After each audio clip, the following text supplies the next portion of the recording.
베드로를 살리신 예수라는 제목으로 은혜를 나누시겠습니다. 뉴욕 얼바니 지역 부활절 연합 새벽 예배 때 했던 말씀입니다.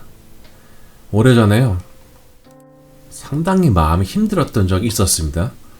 그래서 새벽마다 전심으로 기도했고 하나님은 마침내 그 문제를 풀어주셨습니다. 얼마 후에 젊은 목사들이 기도원에 모여서 영성 훈련을 하는 프로그램이 있었는데 당시 20대 후반이었던 저는 마음이 만신창이가 되어 있었습니다. 하나님의 사랑과 자비를 느끼기보다는 현실에 치이고 세상의 부당함에 마음이 상해 있었습니다. 나름대로 열심히 했다고 했지만 좌절을 느끼고 있었고 이 좌절은 무기력으로 변질되었습니다. 나중에 돌이켜서 생각해보니 사람이 좌절을 겪을 때 가장 시험에 들기 쉽고 이것이 무기력감으로 변해버리면 정말 위험하다는 것이었습니다. 아마 여러분 중에서도 본인 스스로는 선을 가지고 수고했다고 생각하지만 현실에서 좌절을 겪고 이제는 좌절이 무기력으로 변해버리는 것을 경험하셨거나 하고 있는 중에 있는 사람도 있을 것입니다. 마음이 너덜너덜해진 상태에서 며칠의 집회에 참석하다 마지막 시간에 성만찬하게 되었는데 당시 시카고에서 방문하신 강사 목사님은 오늘 우리가 다 죽읍시다 라고 하셨습니다. 당시 기도원은 의자가 아니라 마룻바닥이었는데 예수님의 살과 피를 먹고서 죽은 사람처럼 엎드린 채로 나는 죽었다라고 고백하며 기도하자는 것이었습니다. 너무나도 예민했던 그때 예수님의 살과 피를 먹고 바닥에 누웠는데 그때 정말로 제가 죽었다는 강한 느낌이 왔습니다. 내 안에 염려와 분노, 상한 감정들, 이 감정들이 말하고 있는 수많은 타당한 소리와 외침이 있었는데 그것들을 세워주고 소리를 높여서 회복된 것이 아니라 오히려 그런 부당함 속에서도 나를 없애자 내 몸이 알 수 없는 곳으로 빨려 들어가는 듯한 경험을 하게 되었습니다. 우리가 인생을 살면서 우리의 신앙이 꺾이는 듯한 경험을 할 수 있습니다. 물론 내가 나 자신의 욕망에 기초해서 넘어지는 경우도 허다하고 너무나 약해서 대단하지 않은 것에 넘어지기도 합니다. 그리고 이렇게 마음의 시험이 있으면 하나님과의 거리가 멀어지기 마련입니다. 그런데 어떤 성도님들은 이러한 상태를 벗어나서 전 같았으면 마음이 어려웠을 것을 이겨내고 자신의 마음을 흔들던 소리를 극복해내는 것을 보여줍니다. 저는 이런 성도님들이 보는 게 너무나 자랑스럽습니다. 그런데 많은 사람들이 그러한 단계로 가는 과정 속에 있습니다. 이렇게 부족한 사람끼리 모여 있다 보니까 오해도 생기고 불편한 일들이 발생하기 마련입니다. 은혜를 받았을 때는 나도 훌륭한 신앙인이 되어서 사랑받고 싶고 내 인생의 열정을 불태우고 싶습니다. 신앙을 위해서 피해도 감수하겠다는 찬양의 가사가 있으면 피가 끓으면서 정말 그렇게 살고 싶다고 생각을 합니다. 목회를 하면서 저는 사람들이 실제로 자신이 하고 있거나 누리는 것을 말하기도 하지만 자기가 하고 싶은 것을 마치 하고 있는 것처럼 말하는 경우가 많다는 것을 발견하게 되었습니다. 자신의 희망을 현재형으로 바꿔서 말하는 것입니다. 이 경우에 자기 자신은 나름대로 참 잘하고 있다고 생각이 되어집니다. 그런데 진짜 신앙은요, 좋은 때에는 알 수가 없습니다. 겉으로 근사해 보였던 사람도 폭풍우가 몰아치고 물이 넘쳐 보아야 그 사람의 진위를 알 수가 있습니다. 제가 오하이오 주에 살았는데 비가 참 많이 내렸어요. 그 지역에 산이 없다 보니까 바람이 몰아치면 바로 다 나무가 맞게 되었습니다. 그런데 비바람이 불고 난 다음에 밖에 나가보면은 놀랍게도요, 그 큰 나무들이 사방에 쓰러져 있는 것을 종종 발견하곤 했습니다. 겉으로 보면 덩치가 큰 나무들이 대단하지도 않은 바람에 넘어가 버린 것입니다. 오늘 본문에 나타난 베드로는 스스로를 좋은 믿음의 나무라고 생각했습니다.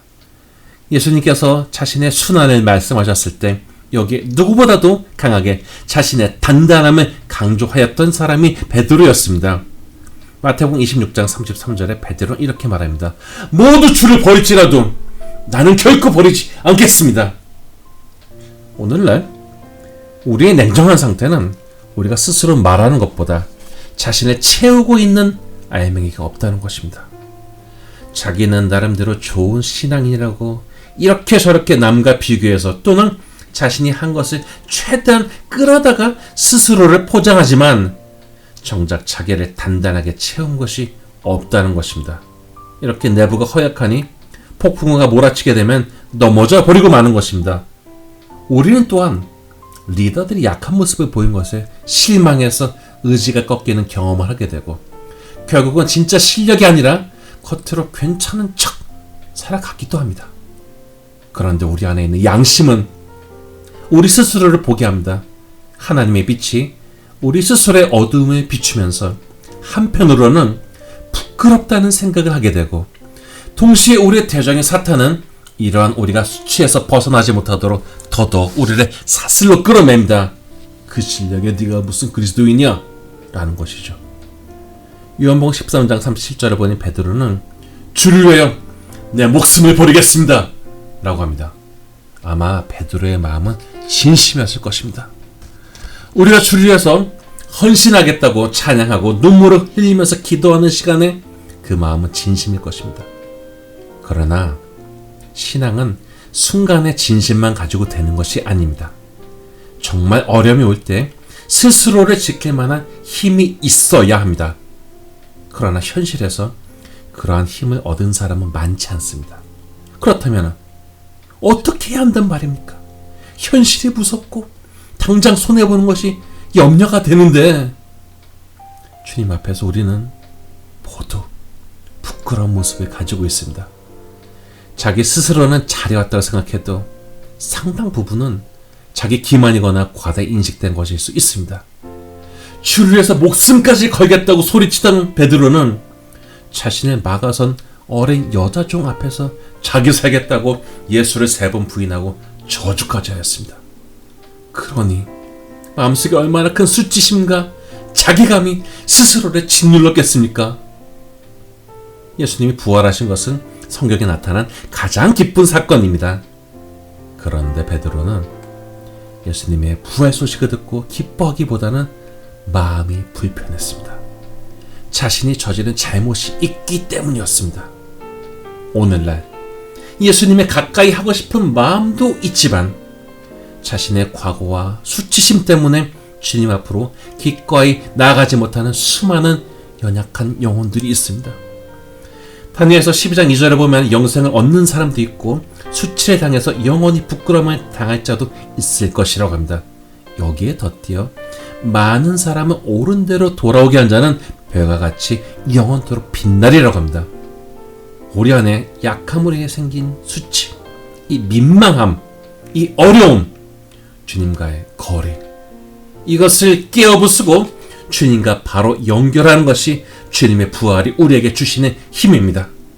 베드로는 비록 주님을 실망시켰다는 자괴감에 힘들어했지만 부활하신 주님을 보고서 어떻게든 그 관계를 회복해야겠다는 의지가 있었습니다. 우리가 신앙생활을 하면서 때로는 주를 향한 열정이 불타오르기도 하지만 때로는 사람을 통해서 어려움을 겪으면서 그것을 허용한 하나님에 대한 불편하고 섭섭한 마음이 들기도 합니다. 그러나 그럼에도 불구하고 그 관계를 회복하고 싶다는 영혼의 불꽃을 꺼트리면 안 됩니다. 작은 불이지만 그 불꽃을 살려놓는 것이 우리를 다시 살리는 중요한 열쇠인 것입니다. 예수님이 부활하신 후에 제자들은 갈릴리로 가서 고기를 잡고 있었습니다. 배와 그물을 버리고 예수를 따라갔던 사람들이 다시 돌아가서 배와 그물을 잡은 것입니다. 그런데 예수님은 호숫가에 서서 고기가 있냐고 하시고 없다고 하자 그물을 배 오른편에 던지면 잡힐 것이라고 하십니다. 그런데 거리가 멀어서 그랬는지 제자들은 이분은 예수님인 것을 알아보지 못했습니다. 그런데 정말 멀리서 이야기하는 사람의 소리대로 하니 고기가 많아서 그물을 들 수 없을 정도였습니다. 이 장면은 예수님이 제자들을 처음에 부르신 장면에 상기시켜 줍니다. 예수님이 다시 시작하게 하신 것입니다. 이때 예수님이 사랑하시는 제자가 베드로에게 주님이시여 라고 하자 베드로는 주님이시라는 말에 겉옷을 드러내 물로 뛰어들었습니다. 배가 육지에 도착한 것도 아닌데 주님 앞에 빨리 나가고 싶다는 의지가 있었기에 이러한 행동이 나온 것입니다. 비록 주님 앞에 민망하고 죄스럽고 부끄럽지만 이렇게 나를 찾아오신 예수님, 십자가의 고통, 수치와 모욕, 조롱과 생각할 수 없는 육체적 고통을 이겨내신 주님이 다시 찾아오셨음에 어떻게 해서라도 달려가서 자신의 과오를 씻고 본 의지와 회복의 소망이 읽혀지는 것입니다. 우리 주님은 부활의 주님이시고 때로는 우리의 연약함으로 인해서 끊어진 주님과의 죽어버린 관계를 다시 살리시는 분이십니다. 밤새 수고한 제자들을 위해서 예수님은 이미 숯불에 생선과 떡을 준비하셨습니다. 나폴레옹의 잘 먹은 병사가 잘 싸운다고 했는데 몸도 마음도 지친 제자들에게 예수님은 먼저 육적으로 채워주시고 이런 채워짐 가운데 누구보다도 마음이 불편한 제자를 부르셨습니다. 엘리야는 수백 명의 바알 선지자를 치고 승리한 줄 알았는데 그러한 상승감이 바로 이세벨의 위협에 의해서 꺾여버리는 엄청난 좌절을 느끼게 되었고 엄청난 피로와 무력감 속에 자기를 죽여달라고 합니다. 그러나 하나님은 사자를 보내어 엘리야를 먹이시고 쉬게 하시고 그를 보듬어 주십니다. 엘리야는 자신은 조상들보다 못하니 자기를 죽여달라고 했지만은 이런 엘리야를 하나님은 먹이시고 사명을 회복하셨기 때문에 그는 죽음을 보지 않고 세상을 떠난 가장 영광스러운 죽음을 맞이하게 되었습니다.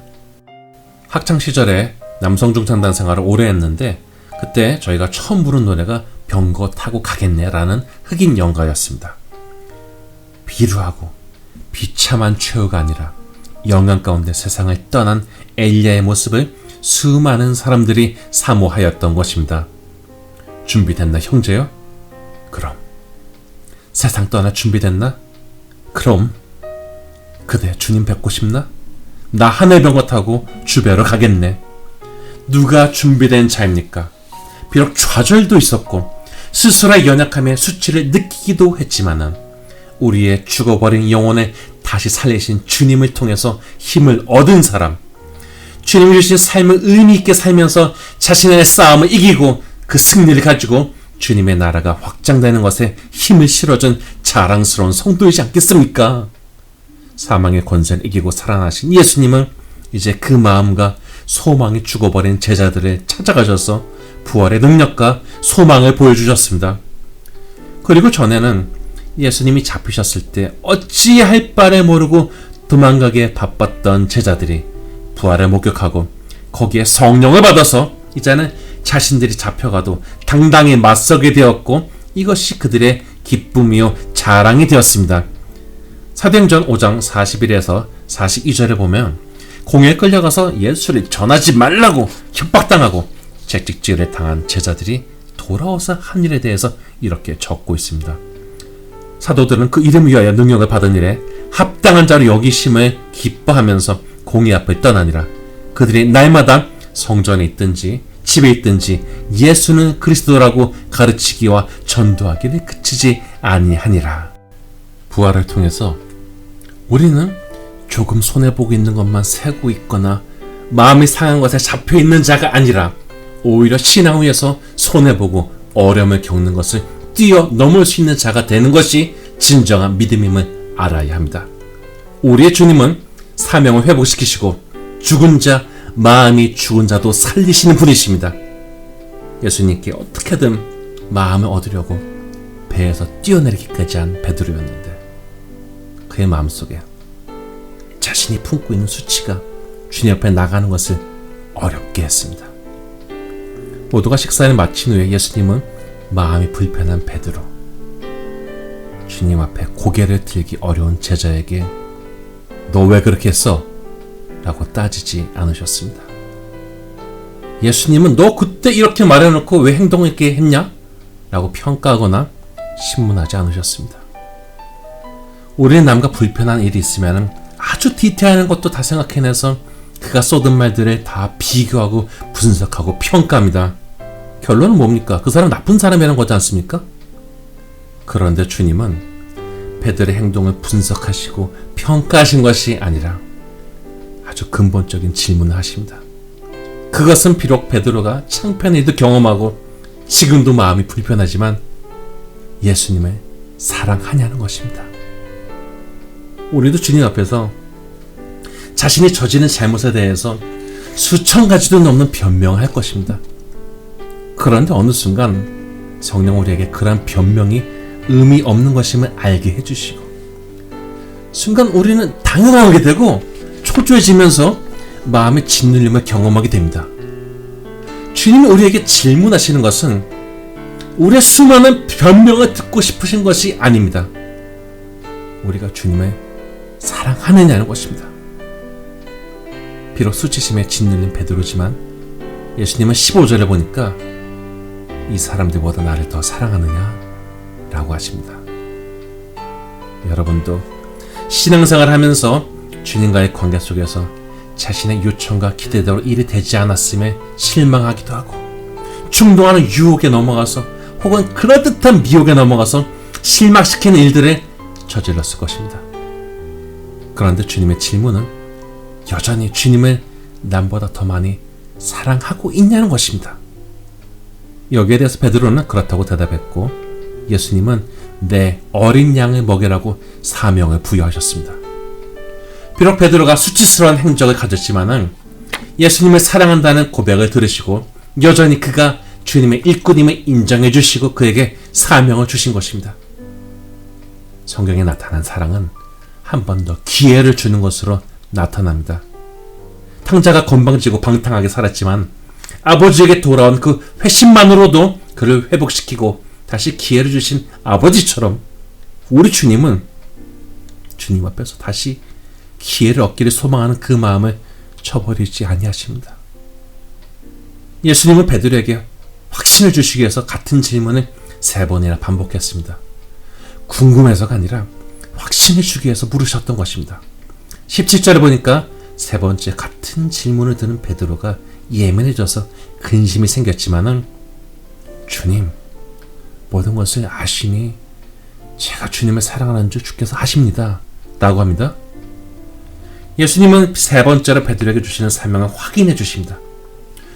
그러니 이날에 예수님으로부터 3번이나 확인을 받은 베드로의 마음속에는 주님의 명령을 감당해야 된다는 사명감이 바위 위에 글이 새겨지듯이 새겨졌고 실제로 주님의 사명을 감당한 귀한 사도가 되었습니다. 우리도 주님 위해서 일하고 싶다는 그런 생각을 가졌던 적이 있었을 것입니다. 마음속에 결단하고 입으로 고백하고 나의 유익만을 추구하는 저급한 인생이 아니라 영혼까지 다스리시고 인간의 인생을 구원의 역사 속으로 이끄시는 하나님의 구원 계획에 동참하고픈 아름다운 소망이 있었을 것입니다. 그러나 현실의 어려움 속에 마음이 상하고 냉소당하고 압박받고 용기가 꺾이고 실망하고 그래서 어느덧 주를 향한 소망도 죽고 내 신앙은 살아있는 듯하나 힘이 잃어버린 상태에 이르렀습니다. 이런 개인의 상태는 공동체에 아주 부정적이고 나쁜 영향을 끼치게 되고 결국은 공동체가 죽기 이릅니다. 요한계시록에 보면 예수님께서 교회를 평가하시는데 3장 1절에 보면 사대 교회에 대해서 내가 살았다는 이름을 가졌으나 죽은 자로다 라고 하십니다. 우리는 죽은 자로 인생을 마감하는 자가 아니라 주님의 부활의 능력을 바라보는 이 기간에 죽은 신앙과 죽은 마음에서 일어나 주님이 주신 사명을 넉넉히 감당하는 살아있는 자가 되어야 합니다. 우리가 살아계신 주를 찬양하듯이 우리 또한 살아있는 성도가 되어야 됩니다. 살아있는 성도는 힘있게 사명을 감당하는 것으로 그 열매를 드러냅니다.